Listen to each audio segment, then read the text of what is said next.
Hi guys, আমি কিশোর রায়। আজকে আমরা শিখবো কিভাবে দশমিক সংখ্যাকে বাইনারিতে রূপান্তর করতে হয়। খুব সহজে আমরা শিখবো যে দশমিক সংখ্যাকে আমরা কিভাবে বাইনারিতে রূপান্তর করতে পারি।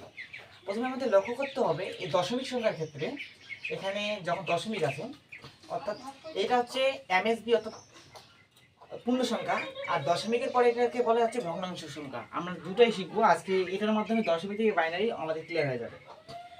দশমিক চিহ্নটা হচ্ছে আমরা বুঝতে পারবো এখানে 10 দেওয়া থাকবে এবং বাইনারিতে রূপান্তর করতে বলতেছে আমাদের 2 দেওয়া থাকবে। এখন দেখো আমাদের পূর্ণ সংখ্যাকে কিভাবে আমরা বাইনারিতে রূপান্তর করব।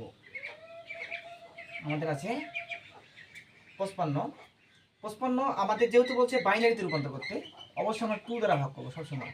তো দেখো আমাদের যদি করি এখানে 24 দুগুণী 48, 25 দুগুণী 50, 26 দুগুণী 52, 27 দুগুণী 54, অর্থাৎ 27 থাকতেছে কত 54 হলে আর এক থাকতেছে, আমরা এক এখানে রেখে দেব, আবার 2 দিব, 13 2 এ 26, তাহলে এক থাকতেছে আবার 27, 2 6 দুগুণা 12, আবার এক থাকতেছে, আবার 2 থাকতে 3 দুগুণা 6, 3 দুগুণা 6 এবার কিন্তু পুরোপুরি গেছে, এখানে শূন্য দিতে হবে।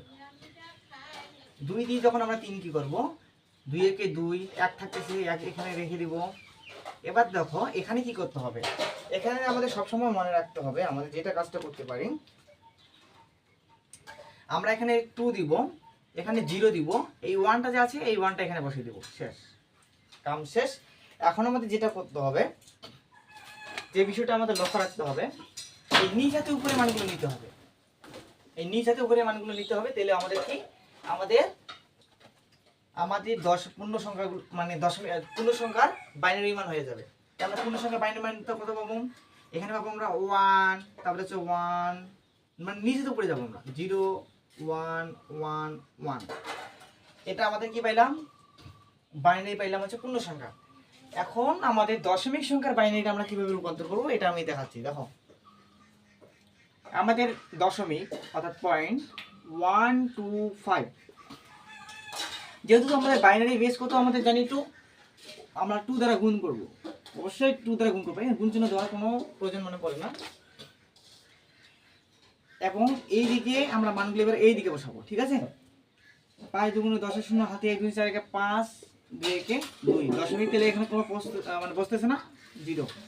আবার 2 দিয়ে গুণ করব, 2 0 0 5 10 শূন্য, হাতে 1 2 2 4 আর একে 5, আবার 0, আবার 2 এবার দিব, 2 0 0 2 0 5 দুগুণা 10। এবার বললাম আমরা কত পাইলাম, 1 পাইলাম, আর নেওয়ার কোনো দরকার হয় না। এবার আমরা এর ক্ষেত্রে মানগুলো মানে দশমিক সংখ্যার ক্ষেত্রে মানগুলো কিভাবে নেব দেখো। এবার উপর হাতে নিচের মানগুলো নিতে হবে, আমাদের উপর হাতে নিচের মানগুলো নিতে হবে। তা আমরা নিতে পারি কি কি, 0 0 1, যেহেতু দশমিক সংখ্যা তার সামনে একটা দশমিক নিতে হবে, এটা হচ্ছে আমাদের বাইনারি। এখন সর্বোপরি আমাদের যেটা লিখতে হবে, এটা লিখবো, উত্তরটা আমাদের লিখতে হবে সবশেষে দশমিক এবং এই সংখ্যাটা বসাতে হবে, এটাই আমাদের। তো দেখো দশমিক থেকে বাইনারি আমরা খুব সহজে রূপান্তর করতে পারি। এরপরে পরবর্তী ক্লাসগুলো দেখবে, আশা করি অনেক উপকারে আসবে। আজ এই পর্যন্তই।